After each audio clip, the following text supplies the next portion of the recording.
Pretend nothing happened. Yeah, I'm gonna have to pretend that nothing happened. It's part two.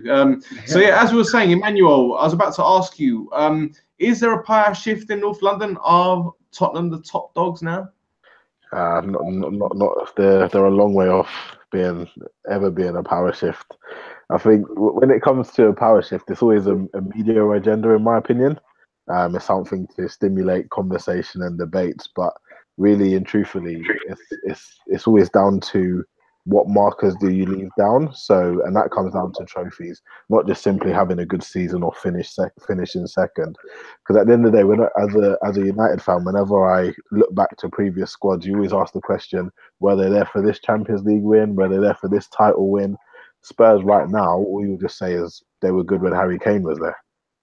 That doesn't mean nothing. You know, Arsenal have won 3 Premier League titles. They've won the most FA Cups. All of this has happened under Arsene Wenger. So until Spurs have won one trophy in 10 years, not won a league title since the 60s. So yeah, they're a long way off ever having a power shift. I mean, they're the best team currently.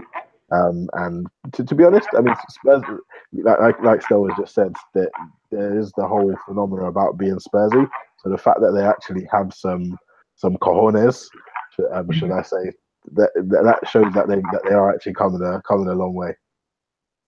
There you go. That was a fair one, wasn't it? Excellent. I liked it. There you go. Right. Okay. Now, if you thought Arsenal's performance was spineless, then Man United showing at St James's Park took it to a whole nother level. Now, I'm surprised the way that you kept it together when you did the Your View video. For the benefit of our listeners, tell us what you said and have your opinions changed since. I thought United were disgusting. I thought they were poor. It's a performance that throws the manager out of his job. For you me, were what? Yeah, it was that bad. The performance it's the kind of performance that makes managers lose their jobs. Right. Okay. I thought you meant that's the performance I was going to get. No, you can't blame a manager for that. The manager, not with your Wenger. Yeah, because he's got him and Zidane at the moment. I thought United were disinterested from minute one. They looked like a team that's given up on the title. They looked like their minds were elsewhere. I don't know if it's the FA Cup, because that's what United's kind of only hope of a silverware is. I don't know what it was, but there's too many players for me in that team, in that squad, that should not wear a Man United shirt. And I'm going to start with Chris Smalling. Chris Smalling has been a Man United player for 8 years. Just reflect on that. So if this was a video print on BBC, it would be EIGHT, yeah? I just don't get what every manager sees in Chris Smalling that has been there. I don't know. Does he threaten the manager's wives, or does he? I don't know what he does. I don't know. Has he got nudes of their daughters? Hold on. We're taking this on another level now, this show. Yeah. This is going somewhere else. Can't pass. He can't defend. He takes a 360 turn to pass a ball. He's clumsy. I mean, I could go on all night about. Listen, United didn't lose because of Chris Smalling. Let's put it wrong, but he's one of the reasons why United are trying to catch City in every aspect. I'm talking about playing wise, trying to catch them in the league. They're not going to ever catch Man City with Chris Smalling and Jones at the back. I mean, United bought a £30 million defender, Lindelof. You can't even get on the bench. If I was Marcus Rojo, I'd go and bang down Mourinho's door and go, "Are you having a laugh? You're playing Chris Smalling ahead of me." I'd be offended. I really would. You want to talk about Tottenham being bottlers? I think United players are even worse, to be honest. I really do. There's not enough spirit for me. I'm not here to I said this on the video. I'm not here to compare the United of old with the United of new. It's different management, different style, etc. Yeah. But at least with the United of old, you know that they're going to throw the kitchen sink at some point. Last 15 minutes, 20, he's going to make substitutions. He's going to put 3 up front. He's going to play 2 at the back. And we're going to do something. I knew as soon as Richie scored, United were going to lose. How bad is that with half an hour to go? How many times do United turn games round these days when they go a goal behind? Yeah, it hasn't happened for a long. I think Duncan will know that. Yeah, Duncan will know that. When did United last win from a losing position? Quite a while ago. They used to obviously get a fair amount.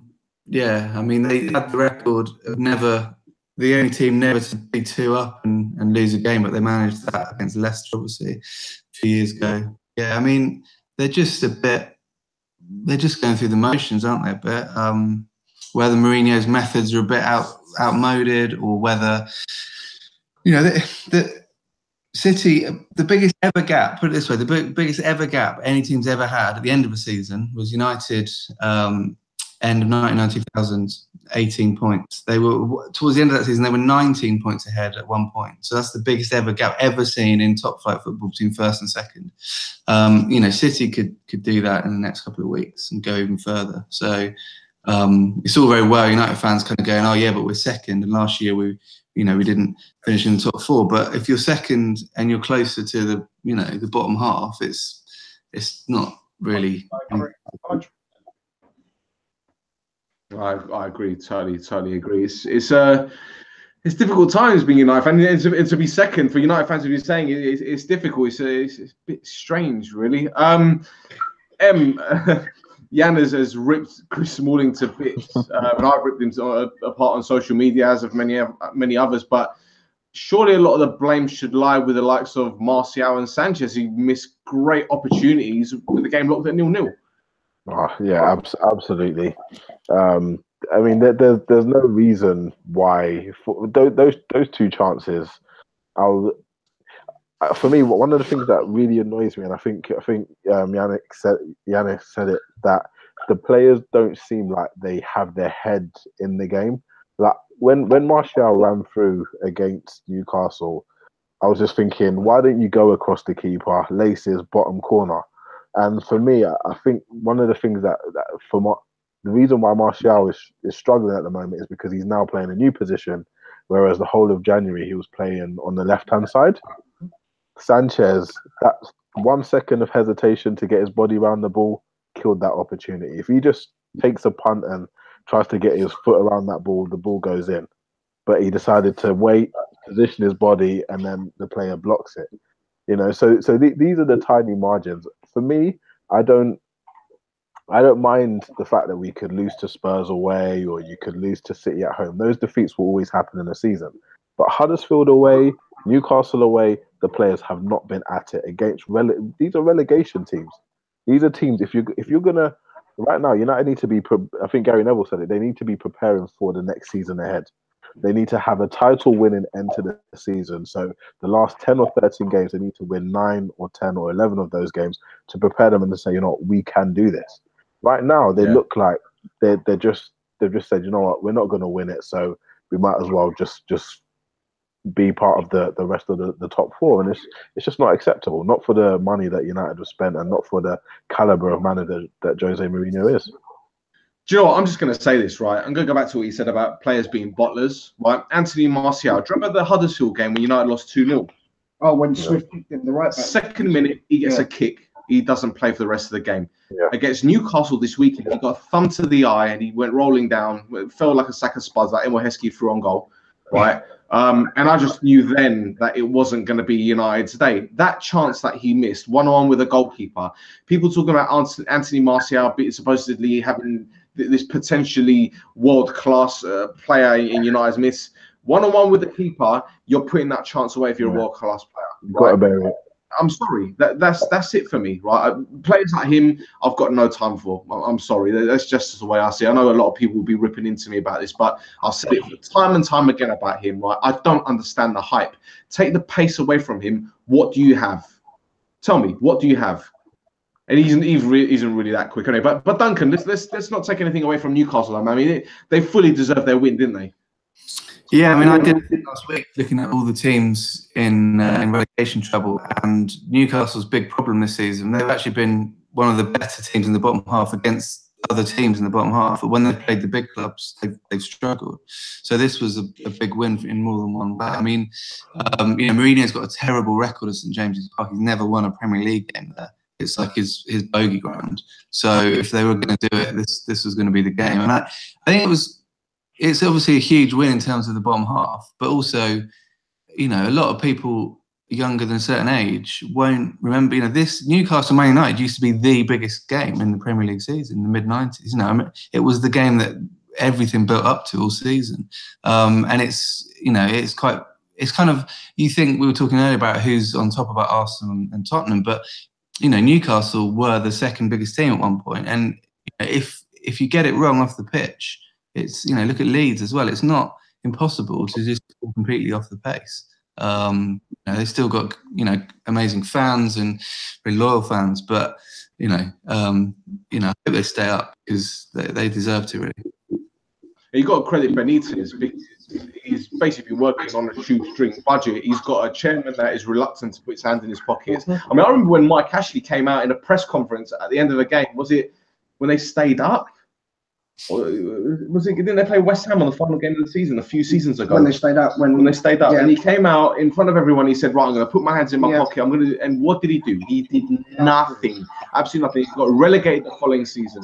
They came straight back up because Benitez stayed, right? And he's keeping him in the Prem for the time being. So a lot of credit has got to go to this guy, as far as I'm concerned. I think he's done a fantastic job, and then the credit, the people slating him, I think is completely out of order. But Lev, let's talk about United's rivals and Sergio Aguero, who grabbed 4 in City's 5-1 win over Leicester City. They're now 16 points clear at the top, mate. They've pretty much got both hands on the title. So where would you put them in a list of all-time great title-winning sides? What, this particular side, or just the City in general? Because, I mean, look, this City side, there's no doubt it's a good side, right? I do think there is, Pep's done a great job. I mean, because I had my doubts. I was one of Pep's doubters, right? Because for me, Barcelona, when they had the most ridiculous team ever, then he went to Bayern Munich, who had just done the treble, and again, it was quite an easy move for him to make. So I wanted to see how he was going to perform with this City side because he had quite a few changes to make. I wasn't, the jury was out on the first season. Obviously, what he's done now and what I'm seeing now with regards to the way that they're playing, I'm very, very impressed. I'm not going to lie. They have got a great side, but to say that they rank as like all-time greats at the moment, for me, an all-time great team would have to do it a couple of times, maybe not just win the league, go on and win other things as well. It's too early to be making those sort of statements, in my opinion.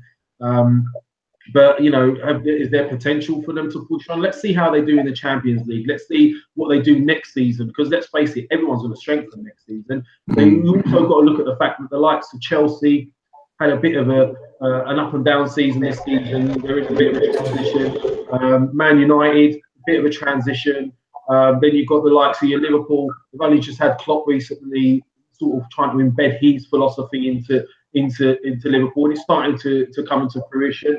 Obviously, Spurs are there. They're about Arsenal. They're having their ups and downs. So it hasn't been that sort of season where there's 2 or 3 teams right at it, challenging. So it's been that sort of that period. It's quite fortunate for Pep, in my opinion. However, can you sort of knock what he's done? No, you can't. Going back to what you guys were saying about United very quickly, I've been particularly disappointed with the likes of your Paul Pogba's, for example, because there was all this hype, all this damage, all this and that and the other, and I was expecting something mega from Paul Pogba, and I think the problem is, firstly, I don't think anyone actually knows where to play him. I think Mourinho is trying to play him as a DM. He's not a DM.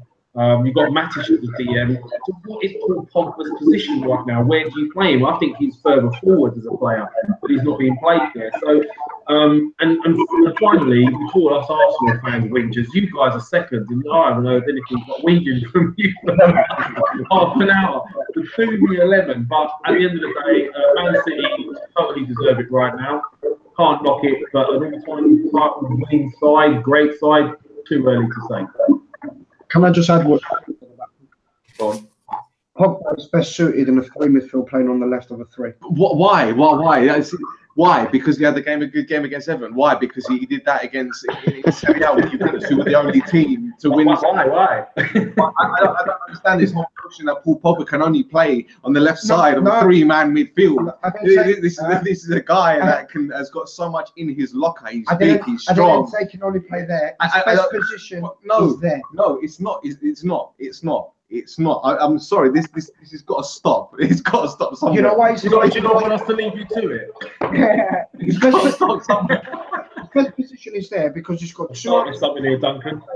Yeah. Let's just sit back and watch. Manny, are you there? Yeah, Yeah, mate. Enjoy the show, mate. Come on, get what you have to say off your chest. Face United fans, I don't know. He's got too many players to protect him in the 3. He can't play in a 2. Oh, he needs someone to hold his hand. He does. Okay. It's a luxury. Listen, I'm going to tell you this now. Right? Let me just stop this right now. Okay, let me just get this before we move on. Right. Remember when he signed for United and you had the whole thing with Stormzy and whatnot, right? Yeah. And then everyone was getting all gassed and all excited and this and that. Have you ever seen like a Hollywood movie's about to come out and there's all this hype and all this kind of stuff and it just ends up to be like a lead balloon, right? Now, right at this moment in time, Pogba is that lead balloon because people are expecting so much because he can dance on the TV screen and because Adidas have pumped so much money into him and they've made him the poster boy. Yeah, it's to be expected. But this rhetoric about him not being able to play, you know, in any other system apart from a left side of a 3-man midfield, it just blows my mind. I never said he can't play. I said his best position. Stop. David Moyes. Come on, guys, don't fall out. Come on, guys. From one side of the spectrum to another, David Moyes. He said he's targeting a top 10 finish after West Ham beat Watford 2-0. Now, the game marked the return of Marko Arnautovic. Can he play on the other side of a 3-man midfield? No, a player that they desperately miss when he's not playing. Are you surprised he's become such a key player for them? I'm going to kill you. No, not really. He's always had this in his locker. I think the problem for Arnautovic has always been consistency. Even when he was at Stoke, he would always have like a purple patch where he would maybe get 5 and 7 and then go 20 without getting anything. You know, so it's always been the consistency, and I think he's always had that. He's always been called like the Austrian Ibrahimovic. You know, so but then obviously he doesn't have the consistency of an Ibrahimovic. So I think David Moyes, when he came into West Ham, he said we need players that are going to work. Arnautovic just put the work in, and now he's reaping the benefits of it.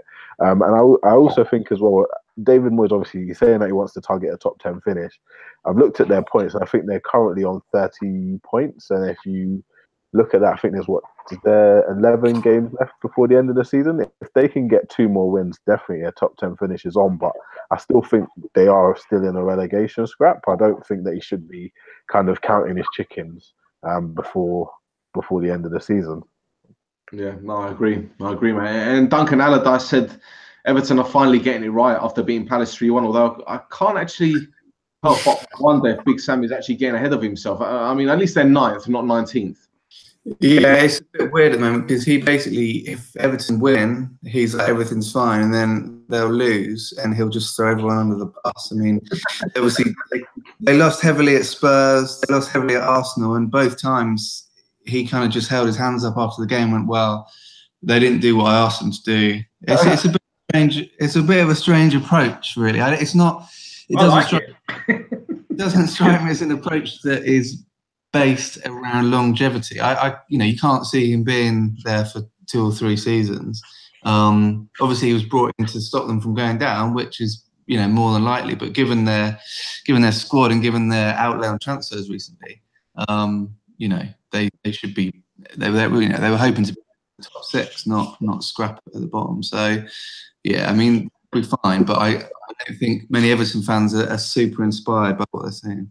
Yeah. The thing is, when he was appointed Everton manager, I know you weren't surprised at all because you called it months ago. But I was actually quite surprised for 2 reasons. Number one, he's not the kind of man that Everton fans wanted. They were not endeared to him. Do you know what I mean? It doesn't seem like the kind of person. And secondly, it just seemed to me that Allardyce was only accepted the role because he was so confident that he could turn them around. So he could turn around and say to the FA, right, you've dumped me on my head.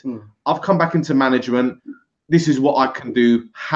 That's all it is. It just seems that he did it as like a kind of like to massage his own ego, really. Now, I put out a tweet ages ago when he first got the job, and I said, if he can make Morgan Schneiderlin into a £50 million midfielder, which is how much his fees have commanded, then they should knight him. Forget give him the England job, just knight him. But he's done the best thing and keep him on the bloody bench, keep him away from the team.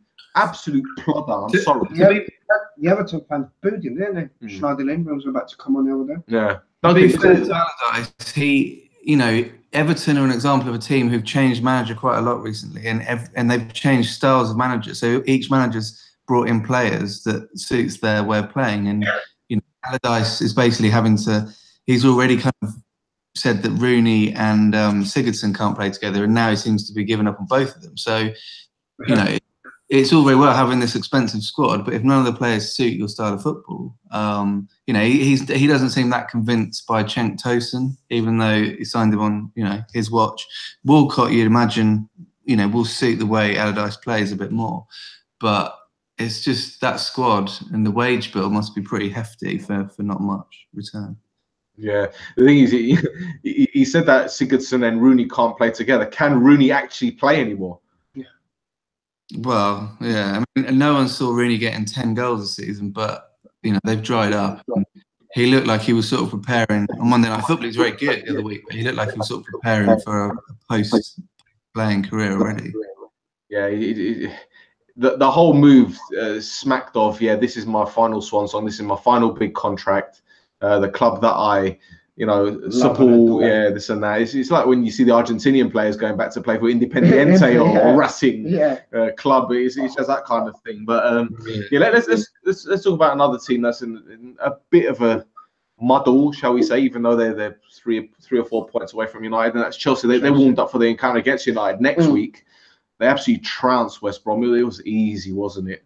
Yeah, it was easy. Quite surprised with West Brom. They went to Anfield a few weeks back and got a decent result. I thought they might build from that. They haven't. They lost to Southampton, lost to Chelsea. I think they're doomed. I said that on the show a couple of weeks back. I don't see enough of West Brom to get out of trouble. As for Chelsea, considering the recent results, it was good for them to bounce back. 3-0 at home. Hazard got a couple of good goals, and onto the Mourinho Conte battle next week. Exactly. I think there's a small matter of a Champions League game beforehand, isn't it? Barcelona, Chelsea, yeah. There you go. That'd be interesting. I think we can safely say Daniel Sturridge has made that Weetabix, mate. He's returned to Stamford Bridge, lasted 3 minutes. Yeah. It's shocking, and it's not surprising. I think they were saying, I think he's had so many injuries, and when you go back to that season where he was incredible with Suarez and Sterling, I think, was it Brendan Rodgers or one of the pundits used to kind of say that he needed someone to really push him, and that's why that whole three of them, they got the best out of him. But since then, since Suarez has left, he's kind of been a bit of a nothing player. I think he's been getting about just less than 20 appearances a season since then. So it's sad to see, because he is a very good and technical footballer, but he's now shot to pieces. He doesn't have much pace. He is a good finisher, but are West Brom going to give him chances? They can't give him chances if he only plays 3 minutes a game. So not by choice then. Louis Saha. Yes, that's a very good comparison. Louis Saha was very, very lethal when he was on form. One of the best strikers in the league at the time. I remember at Fulham when he boosted the Premiership, didn't he? And he just reminds me the same of him. So much ability, can score goals left-footed as well, same kind of player, and just injured all the time. The thing it's the great forgotten thing about what makes a great player is that it's all very well having the ability, but the great players are ones that can just do it week in, week out, season after season. Messi and Ronaldo. Obviously Messi was out for a bit last season, but how many long periods have they ever missed? Not much at all. Whereas it's littered with players who had all the potential, but you think of Paul Gascoigne, you think of various players who just couldn't string 2 or 3 seasons together. Absolutely. I remember with Louis Saha when United played AC Milan in the second leg of the Champions League. They won the first leg 3-2, and then they went to Milan and lost 3-0. But before the game, Saha basically said to Ferguson, not in these words, but there or thereabouts, that he was too scared to play in case he got injured again. Yeah. This is against Milan at the San Siro. For me, that just smacks a bottle job, and I think that's what did it with him. I think he was more of a bottler than anything. And I'm fair with Saha because sorry to cut in, lads, but when he was at Fulham, he was constant, he was consistent. I just think he was really unlucky when he went to United. When he was at Fulham, he was consistently scoring every season. I just think he was very unfortunate. Sturridge is a different kettle of fish. Sturridge has been consistently injured from the get-go.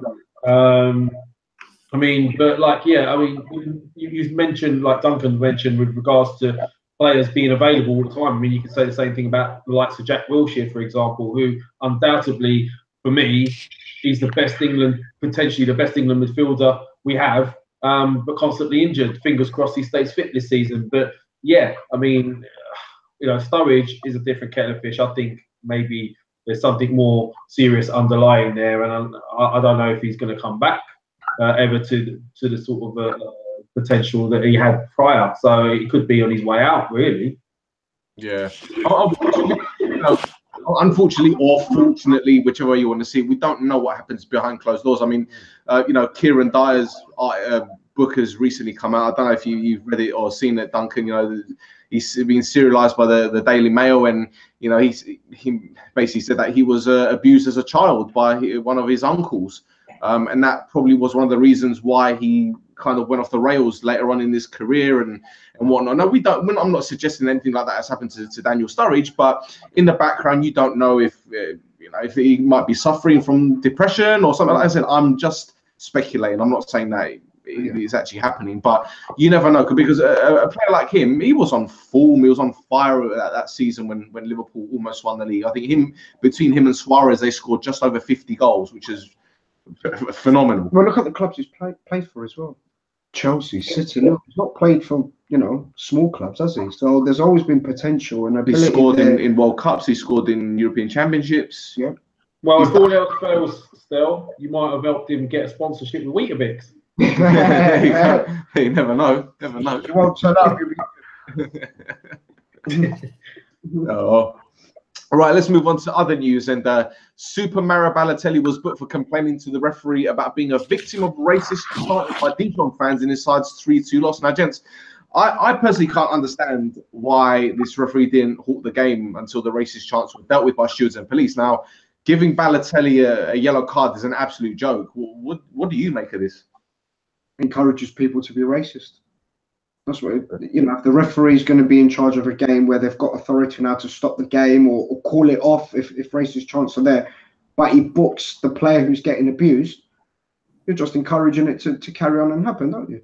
I think it was a joke, absolute joke. Balotelli's got every right, if he feels he's been abused or something's happening on the pitch, to go to the referee and say to him, listen, this is what they're saying, this is what you call, have a word, do something.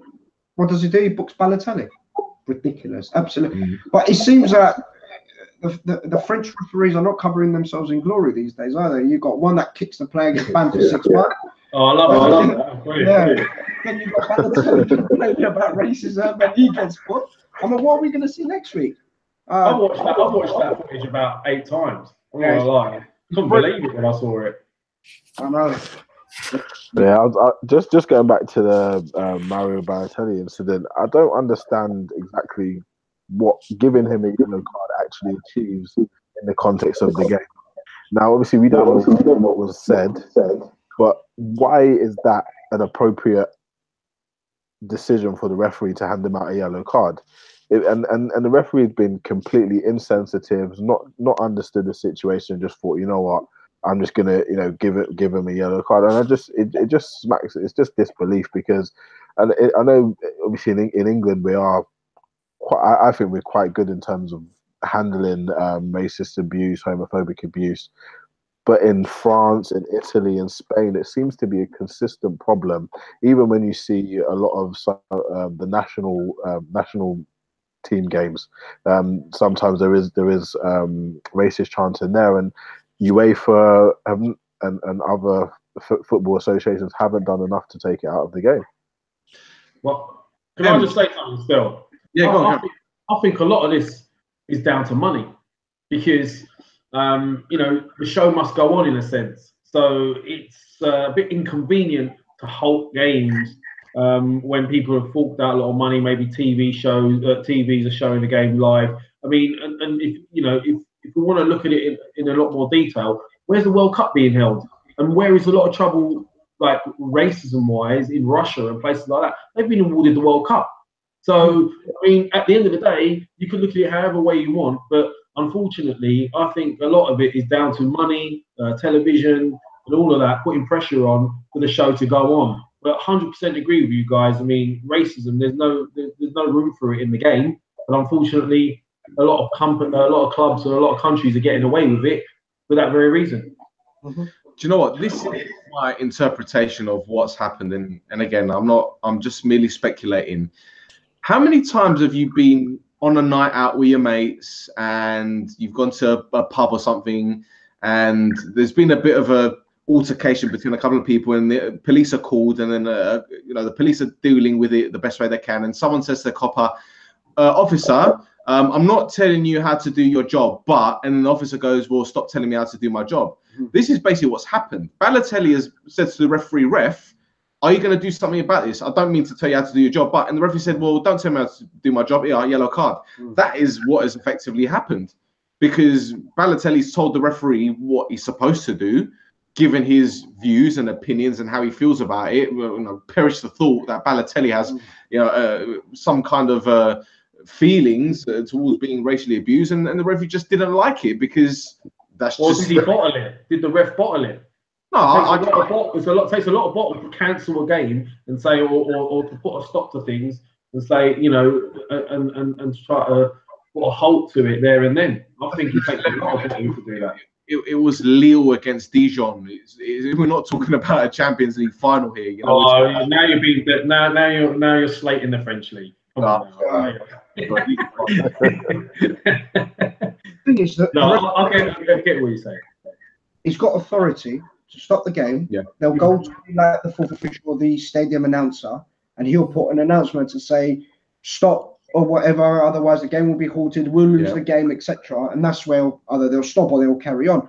In Holland, they do that. I've seen situations in Holland where they definitely do that. So I don't understand why he couldn't do it the other day. I totally agree with your method. There was that incident with Boateng, wasn't there, when he actually walked off in an Italian game? He took the ball. He took the ball and he booted at him. It was Boateng, wasn't it? That's right. It was a friendly against a very kind of lower team and Serie C side, and the game got halted. I mean, we know it happens, but the referee has got authority to act, and. But it's getting a lot better, lads. It's getting a lot better. I mean, we used to see banana skins being thrown on the pitch. So you've got to put things into perspective a little bit here, in my opinion. So, it is what it is.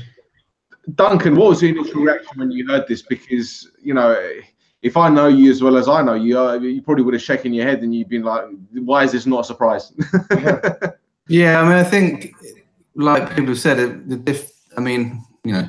loath to say everything's fine here and bad abroad, because that's a sweeping statement, but you just had to read the comments that Rhian Brewster made before Christmas of his experience of playing for England abroad and stuff. So, it is, I think it's, there's still a long way to go in a lot of countries. But I think that probably the one positive thing is that it does make headlines now. If this had happened in the 70s or 80s or maybe even the 90s, it wouldn't, particularly in a league, another league, no one would have heard about it. But now, with social media, with general kind of awareness as well, it does. The more incidents like this get flagged up, the less theoretically it should happen.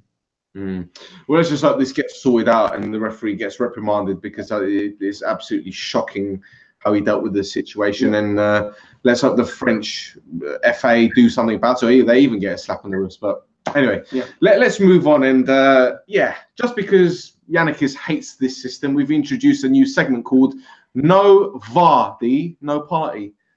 VAR. I'll see what you've done there. That was really good.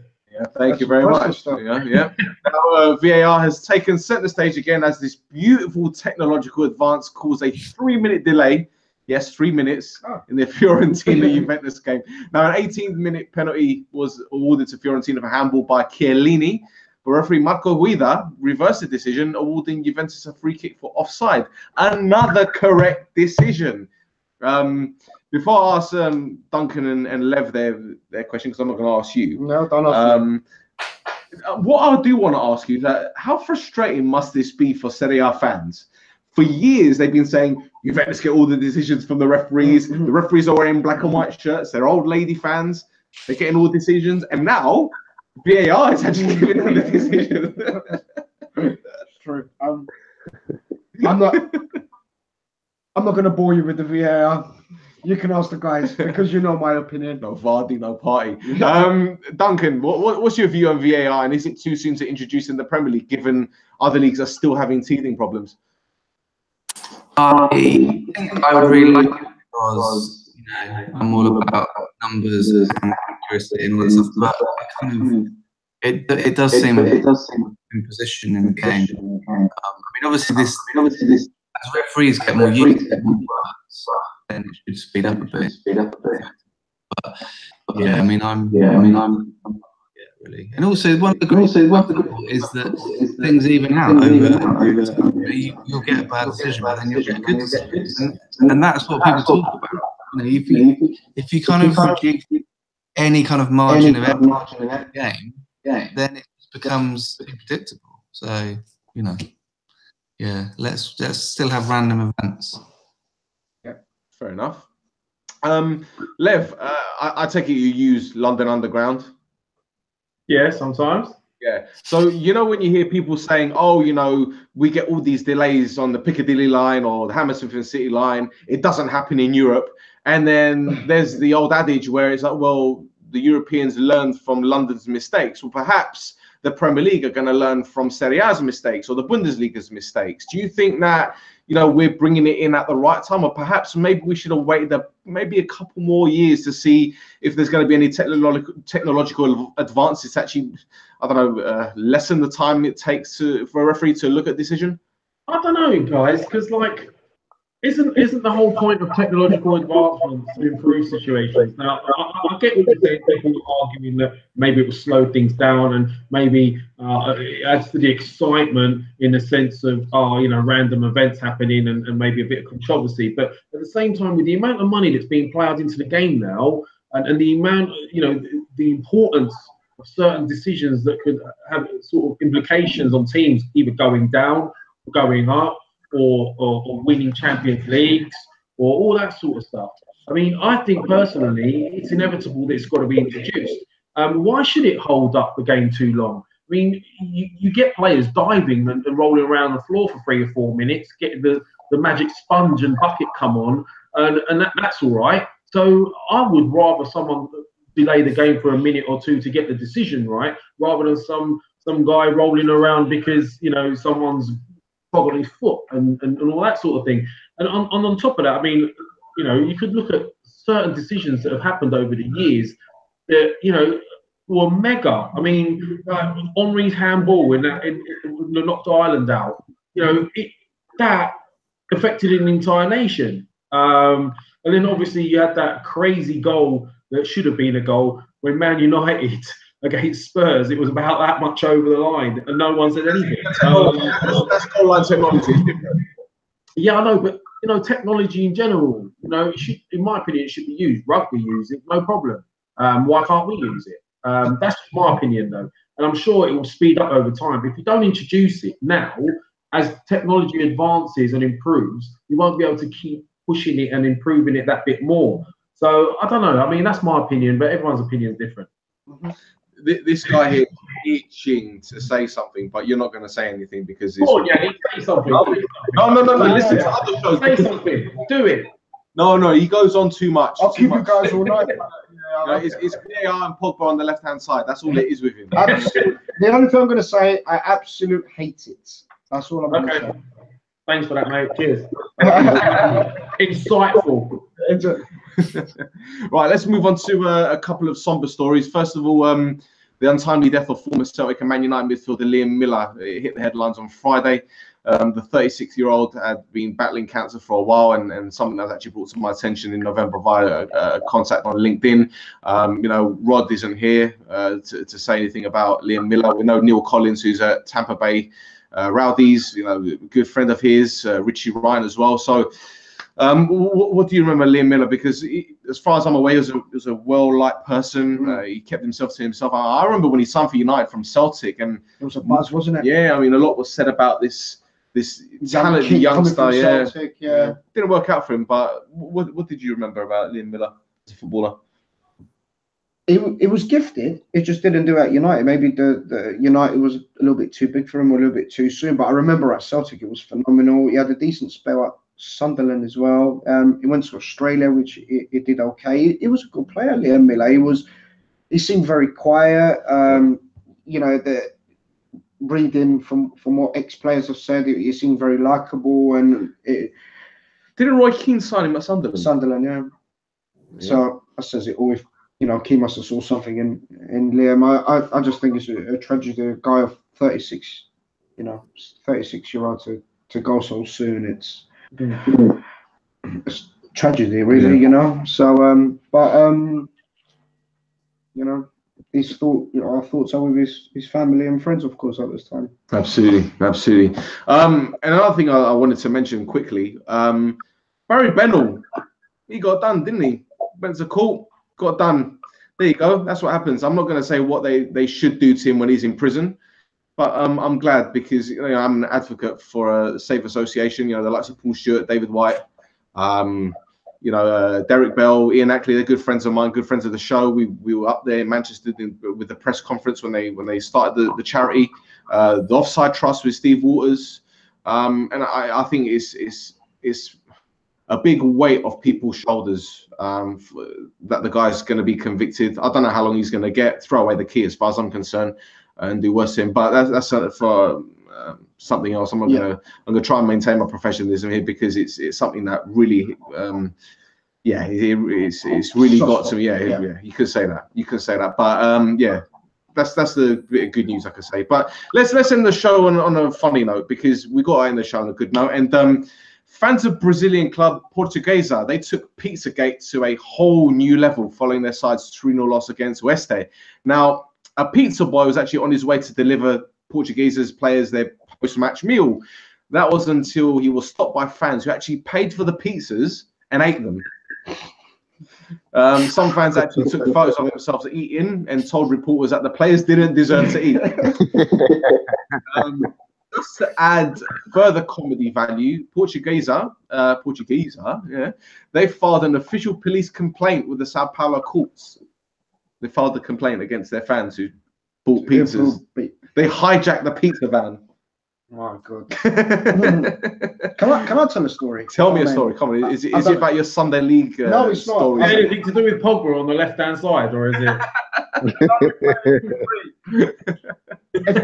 I get this right, all right. There was Botafogo are not allowed to use Flamengo Stadium. Oh, no, this did you read it? It's the other way around. Flamengo aren't allowed to use Botafogo Stadium. Right, because at least get the story right, Yanni. Yeah, I know. I read it very quickly today because the striker that scored against them last week did he did the crying celebration, and because of that, they're not allowed to use it. I'm hearing everything these days. So this guy's going to Real Madrid, you know. Yeah, I know. He's the kid that they. So he scored this great goal against Botafogo. Yeah. He celebrated by doing a crying, and he almost kicked off between the two sets of players. Yeah. Because the Botafogo players didn't like it, so they started kicking off.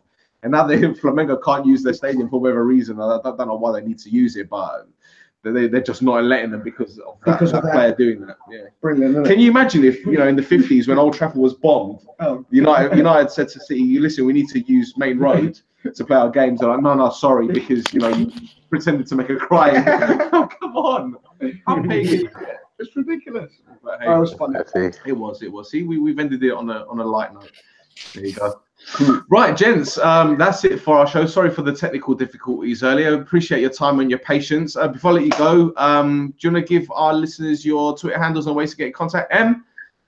Yeah, you can find me on Twitter, Instagram, Facebook. It's all one up front. 4231. Those are the credentials across all platforms. So yeah, hit us up and let's have some banter and conversation. And where can we listen to your lovely show? Because it is a really good show.